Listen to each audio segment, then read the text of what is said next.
Brilliance Audio presents the unabridged recording of The Silencing: How the Left is Killing Free Speech by Kirsten Powers, performed by Kristin Heintz.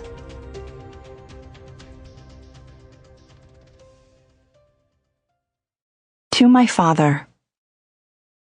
Introduction. I grew up during the 1970s with a feminist mother who was trailblazing her way across Alaska as one of the country's few female archaeologists. She and my father, also an archaeologist, had set out for the last frontier on an adventure after earning their PhDs at the University of Wisconsin-Madison. Although they divorced a few years later, my parents continued as colleagues at the University of Alaska Fairbanks for 3 decades. The campus was a haven to the few liberals in Fairbanks, an otherwise overwhelmingly conservative town located in the center of the state. It was at my hippie daycare center, Inupiat, the Yupik Eskimo word for our house, that I sat in front of a fuzzy black and white television to cheer with dozens of toddlers as Richard Nixon resigned. That triumph of right over wrong was my first taste of politics, and I was hooked.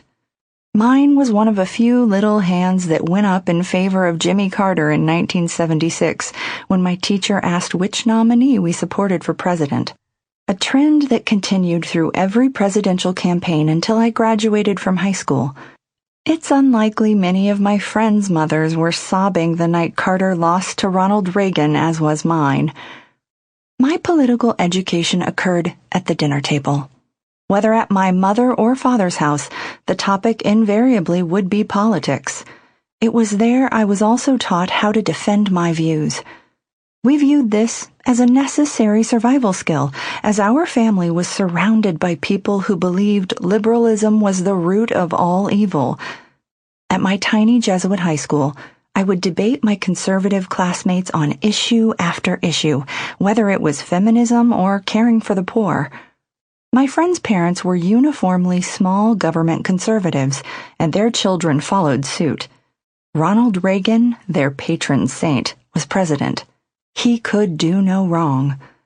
At my house, however, there was a very different storyline on the president. The Democratic roots in our family ran deep, as both my parents hailed from Irish Democratic stock.